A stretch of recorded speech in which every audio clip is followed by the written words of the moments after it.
Hello friends, learn in short में आपका एक बार फिर से स्वागत है। मेरा नाम है सरस, आप देख रहे हैं लर्न इन शॉर्ट।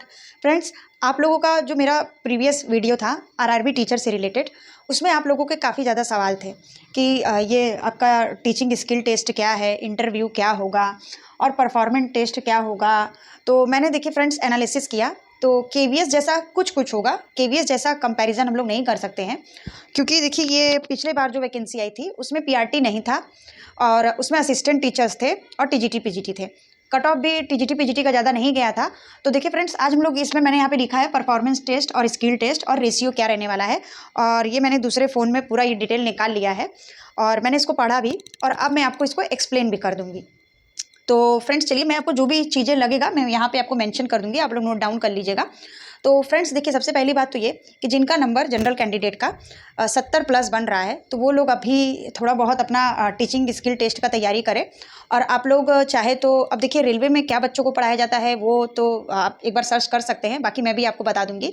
अदरवाइज़ आप एनसीईआरटी से ही फॉलो करिए, और अदरवाइज़ मैं अगर नहीं समझ में आता है, आप लोग का कमेंट आएगा तो मैं वीडियो भी बना दूँगी। तो आप में से बहुत लोग पूछ रहे हैं कि मैम मेरा 77 नंबर है, 75 नंबर है, पॉइंट में समथिंग है, 70 है। देखिए 60-70 के अंदर वाले तो टेस्ट इंटरव्यू की तैयारी थोड़ा अभी ना करें जनरल कैंडिडेट के लिए। अदर है SC ST है तो वो करें, ठीक है। लेकिन अगर आप जनरल कैंडिडेट है और आपका नंबर 70 से ज़्यादा बन रहा है तो आप स्क्रीनिंग टेस्ट का तैयारी करें, क्योंकि देखिए यहाँ रेशियो भी बोला गया है कि 85:10 का, मतलब कि आपका रिटर्न का 85 लिया जाएगा और स्क्रीनिंग टेस्ट का टीचिंग स्किल टेस्ट का आपका 10 का रेशियो बनेगा, ठीक है फ्रेंड्स। तो चलिए आज हम लोग बात कर लेते हैं और मैं आपको यहाँ पे बताऊंगी। तो देखिए यहाँ पे जो पैरा नंबर 13.13 है, उसमें बताया गया है कि परफॉर्मेंस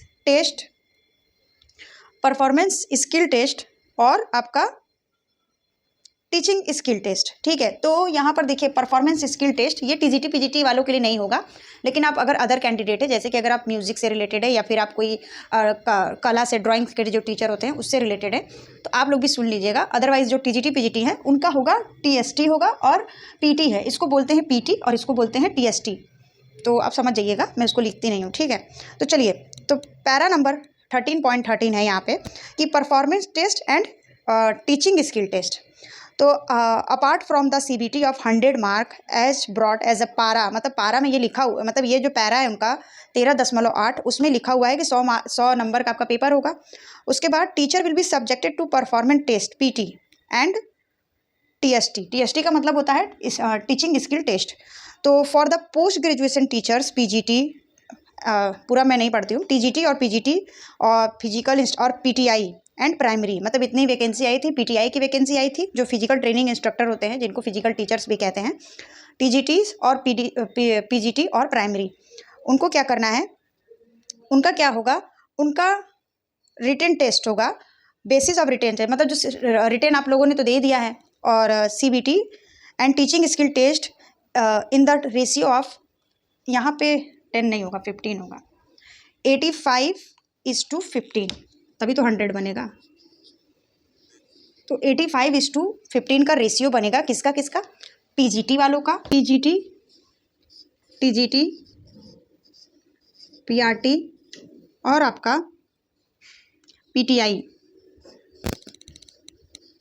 इनका ये रेशियो है 85:15 ratio.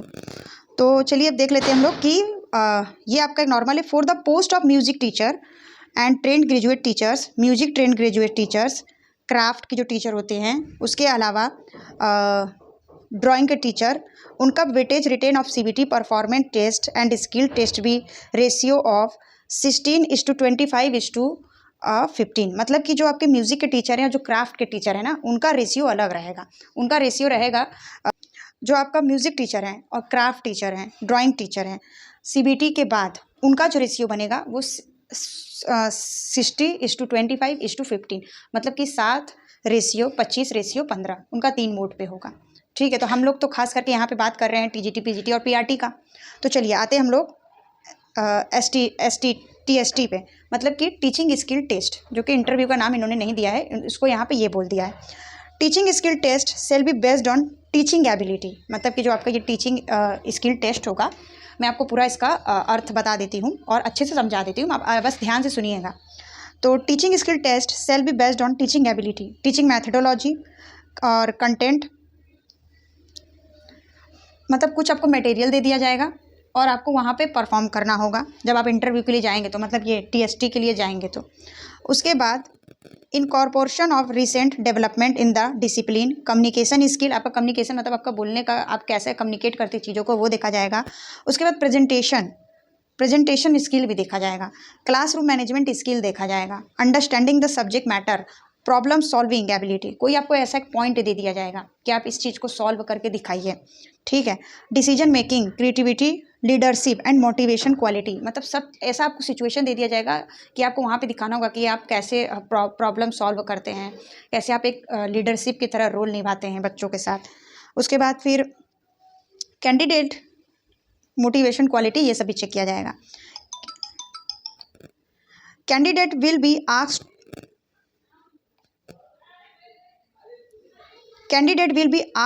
to teach some topics of their subject through PowerPoint presentation in front of the committee। वहाँ पे कमेटी रहेगी और आप लोग को क्या करना होगा कि आप लोग को वहाँ पे प्रेजेंट करना होगा चीज़ों का। हो सके कि वहाँ पे आपको वो भी दे दें, जो स्क्रीन भी दे दें आपको, कि आपको चीज़ों को प्रेजेंट करना है, आपको वहाँ पे टाइम मिलेगा। उसके बाद topics will be decide bye the committee on the spot, वहाँ जो कमेटी के लोग होंगे उनके द्वारा टॉपिक को डिसाइड किया जाएगा। उसके बाद candidate will be given sufficient time to prepare and will be asked to be use PowerPoint presentation of any other teaching aids as per the availability of equipments at the point of skill test. वहाँ पे आपको अच्छे से time दिया जाएगा कि आप presentation कैसे दिखा सकते हैं, और वहाँ पे चीज़ें पहले आपको बुलाया जाएगा तो आपको एक अच्छा खासा टाइम दिया जाएगा कि आप कैसे वहाँ पे प्रेजेंट कर सकते हैं चीज़ों को। ये आपका जो है टीजीटी, पीजीटी, पीआरटी सबके लिए है। हाँ, और खास करके देखिए, अगर आप टीजीटी, पीजीटी के स्टूडेंट हैं तो आपको वहाँ पे अपने सब्जेक्ट पे कमांड रखना है, पीआरटी के लिए नहीं, टीजीटी, पीजीटी वालों के लिए। The skill test shall range between 15 to 30 minute as decided by the committee. आपको 15 से लेकर 30 मिनट का टाइम दिया जाएगा स्क्रीन प्रेजेंटेशन के लिए, स्किल टेस्ट के लिए। Skill test will be 150 marks, 150 marks. There will be not be any minimum qualification marks for the skill test. However, weightage of skill test should be 15% in total marks. There is possibility that the skill test can be videographed.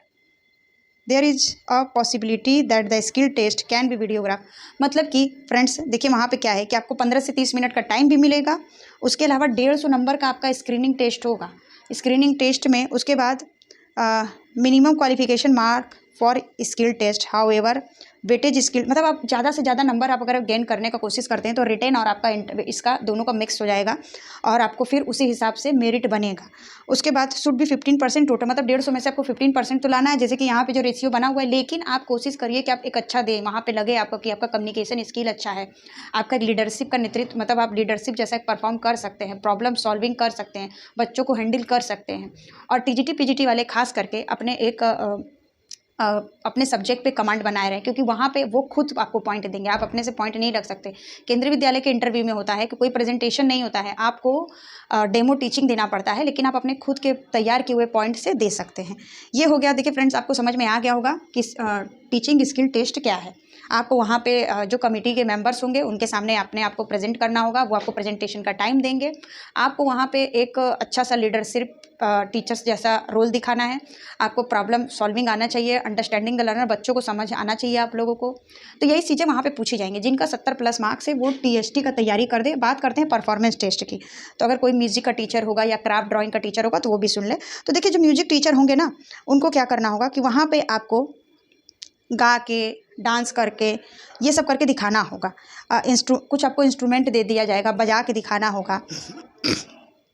उसके बाद आपका coordination expression देखा जाएगा कि आप कैसे coordinate कर सकते हैं। एनर्जी लेवल, आपका एनर्जी लेवल क्या है, आपका रिदम क्वालिटी क्या है। उसके बाद फिर experimentation with the art forms, imagination and innovation and artist temperaments. मतलब कि देखिए, कुल मिला जुला कर के बात यह है कि अगर आप टीचर या म्यूजिक के टीचर हैं तो वहाँ पे से आपसे डेमो लिया जाएगा। म्यूजिक के टीचर है तो कुछ आपको बजा के सुनाना होगा, डांस के टीचर है तो आपको डांस करके दिखाना होगा।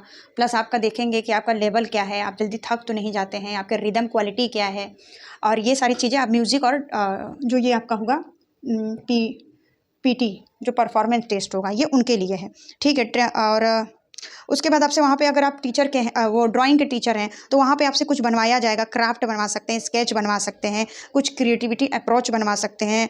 उसके बाद कुछ भी आपका वहाँ पे आपको 30 मिनट के अंदर ये सारी चीज़ें बनवा सकते हैं। Topics will decided the committee on the post. इस वहाँ पे जो कमिटी के लोग होंगे, टॉपिक उनके द्वारा ही डिसाइड होगा, आपके द्वारा नहीं होगा। Performance test shall be 100 marks, ये आपका 100 का ना होगा, ये आपका 150 का होगा।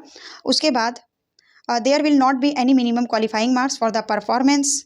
Weightage of performance test shall be 25% of the total marks. मतलब कि मैंने आपको बताया कि वहाँ पे आपको 25% लाना होगा और रेशियो जो 25 का रेशियो आपको बनाना होगा, लेकिन आप जितना अच्छा करेंगे वहाँ पे उतना आपका स्कोर बनेगा। There is the possibility that the performance test में भी वीडियोग्राफ, मतलब ऐसा हो सकता है कि वीडियोग्राफ के थ्रू कुछ ऐसा परफॉर्मेंस हो सकता है अगर वो लोग डायरेक्ट वहाँ पे नहीं बुला सके तो ओवरऑल फ्रेंड्स देखिए बात यही है कि अगर आपका ये है, हम लोग तो मेन टॉपिक पे बात कर रहे हैं कि अपने पीजीटी, टीजीटी और पीआरटीज और पीटीआई के लिए, तो उसमें आपका ये होगा इंटरव्यू ऐसे नहीं होगा, मतलब कि क्वेश्चन आंसरिंग नहीं होगा। आपसे ज़्यादा प्रेजेंटेशन करवा सकते हैं और क्वेश्चन आंसर भी कर ले तो आप वहाँ पे तो जवाब दे सकते हैं, लेकिन वहाँ पे आपसे प्रेजेंटेशन करवाएंगे ओवरऑल, और एक आपसे आपका अच्छा से अच्छा जितना नंबर गेन करेंगे वो आपके लिए बेहतर हो जाएगा। तो फ्रेंड्स कुल मिलाकर के बात ये है कि आपको ये आई होप कि ये समझ में आ गया होगा, और जिनका 70+ नंबर है वो तैयारी करें। वो एक अच्छा आप जैसे कि अंडरस्टैंडिंग द लर्नर के बारे में थोड़ा सा पढ़ लें, उसके अलावा आप लीडरशिप के बारे में पढ़ लें, उसके बाद प्रॉब्लम सॉल्विंग कैसे किया जाता है, मतलब आप अगर पैडागॉजी को भी अच्छे से थोड़ा समझ लेते हैं वहाँ पे आंसर आप कर पाएंगे। प्लस आपको घबराना नहीं है, कम्युनिकेशन अपना बढ़िया बनाना है और आपको बोलने का स्पीड अच्छा रखना है। अगर आप चाहे तो हाँ थोड़ा सा कंप्यूटर में भी अपना नॉलेज बना ले कि प्रेजेंटेशन वगैरह अगर देना हो तो, क्योंकि आपको पता ही है कि जो प्राइमरी का टीचर होता है उसे अच्छा कंप्यूटर का नॉलेज भी होना चाहिए। तो कुल मिलाकर के फ्रेंड्स शायद ये वीडियो थोड़ा बड़ा हो गया है, और तो फ्रेंड्स आई होप कि ये चीज़ें आपको समझ में आप मतलब आई होंगी। और मेरा यही कहना है कि 70+ वाले टीजीटी, पीजीटी, पीआरटी जो भी है वो अपनी तैयारी को कंटिन्यू करें। अदरवाइज आपको ये जो आपका टीचिंग स्किल टेस्ट है इसके लिए भी आपको टाइम मिलेगा, रिजल्ट आने से बाद आपको 1 से 1.5 महीने का टाइम मिलेगा। तो अभी से आप लोग पैनिक मत होइए, घबराइए मत, और कोई आपका सवाल हो तो आप कमेंट कर दीजिएगा। मिलते हैं नेक्स्ट वीडियो में नए इन्फॉर्मेशन के साथ, तब तक के लिए बाय बाय। और फ्रेंड्स मैं आपको केवीएस का भी इस महीने जो नोटिफिकेशन आने वाला है मैं आपको उससे डिटेल एक वीडियो बना के दूंगी, और उसके बारे में भी मैं आपको कुछ जानकारी देना चाह रही थी, लेकिन मैं वीडियो नहीं बना पा रही हूँ। 57 नए केंद्रीय विद्यालय खुलने वाले हैं, जिसमें काफ़ी संख्या में टीचर्स और नॉन टीचर्स की वैकेंसी भी आएगी और ज़रूरत भी होगा कैंडिडेट का। तो ओवरऑल फ्रेंड्स मिलते हैं नेक्स्ट वीडियो में, तब तक के लिए बाय बाय। वीडियो पसंद आए तो वीडियो को लाइक करिए, चैनल को सब्सक्राइब करिए और अपने दोस्तों के साथ शेयर करिए, और कोई सवाल हो तो आप कमेंट कर दीजिए फ्रेंड्स। तब तक के लिए बाय बाय।